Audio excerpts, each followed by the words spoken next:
And what will you want the government to do? All the whole people, the head of service, the head service commission, interior, whatever they call the whole institution, that I cannot be involved in all these things. They have to begin to look at those people. What the role you play in both saga, whether you're directly involved or indirectly involved, what will have they play? They have to be accountable. And anybody, I mean anybody, who was complicit in all these things on the leader has to face the full work of the law and have to show the people what they're doing. If you have any report about them, but let us know what's going on. You don't do things in secrecy around the country because we are the people that matters most. Well, a source of concern for Nigerians is the fact that Mr. Maina got into the country unnoticed. Does that send cold shivers down your spine? If somebody is on wanted list, right, it means that the person is a public knowledge, right? That the person is on wanted list, which means the public, if they have any information about the person that are looking for the authority, whether it's EFCC or whatever, people should allow the authority in question. So when somebody is on public, it means that it's a wanted list that people should know that this person is wanted for alleged crime. All right. So it's really, really inconceivable, almost practically impossible that someone will be on in a wanted list and the person flew into the country, whatever, or pass through the security channel of airport, and nobody could detect that this person is a wanted list. And not even that, even within the country we're talking about, the person cannot even be tracked. Because either something is not right somewhere, either the person is being shadowed by some people, or they're not just looking for the person the right way. So, and if people are on wanted lists and we cannot track where they are and they came into the country in and out, nobody track them, then something is wrong. It's really worrying because this is something that will give kind of a signal, a message to other people. Because if you say I'm on wanted list and you cannot find the person, then it's not really, doesn't make any, it's not sensible enough to see the person on wanted. So I think they have to really look into the institution and found that how they're able to work more cohesively with other security agencies, the airport authorities, I mean the customs, the immigrations, and the police and the FCC. They have to do more collaborative work to do this job. Thing is, for the family of the man in the eye of the storm, that's Maina, during a press release, they eulogized the man, and they were saying that he was invited back to the country to help actualize the change agenda. What do you think about that? I don't really agree with that because I expect the family to also come up with such a thing because they will come to defend their own son.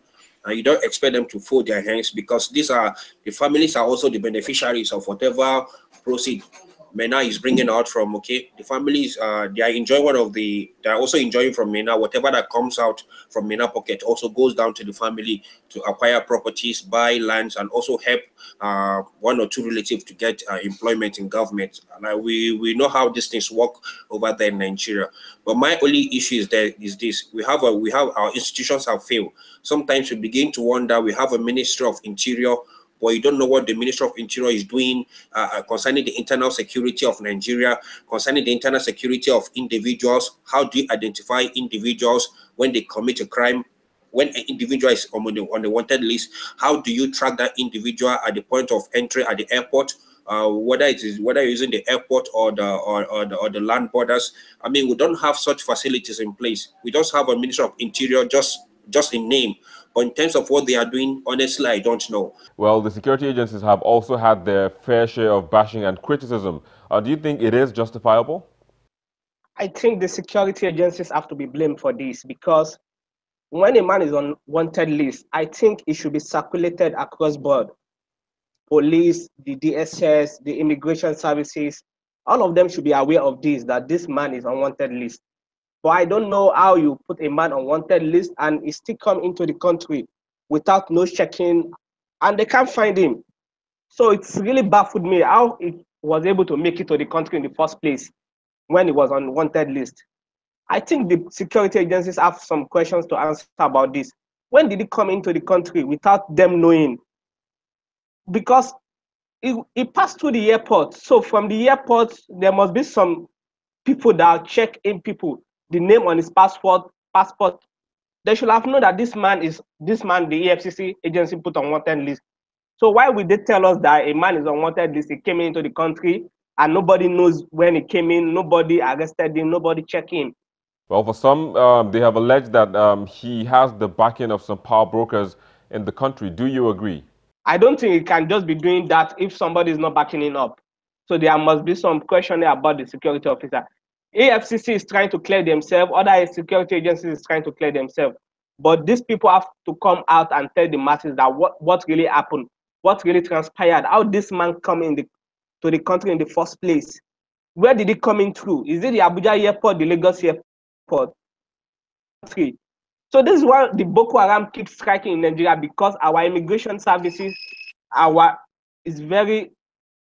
we are not protective. Our border are not protective. People can just come into Nigeria, do anything, and go out freely. No check-ins at all in this country. It's very bad for us. As an African giant, we call ourselves Nigeria African giant, but this we are still lacking behind on it. So we have to up our game and step up. Pension meant for the police, pension meant for the military. And you could go about when you go to Abuja, you see people standing between area between before you get to Use, where the military pension board is. You see old men, women, lying down by the roadside, waiting to collect their pension. You serve your country for 30 to 35 years, and at the end of the day, your pension, you begin to ask questions. Someone is there taking your pensions, and you begin to ask, what do you expect from these people in the service to do?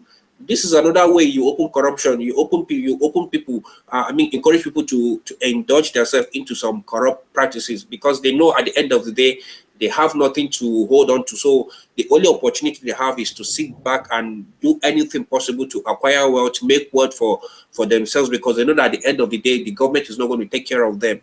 And so this pension issue should be taken very, very serious, so that at the end of the day, those people that have served this country meritoriously will be able to have something to fall back. All right, guys, thank you very much for joining us on the program today and sharing your thoughts. But we'll take a quick break and I'll be back with more analysis on this issue. Please stay with us.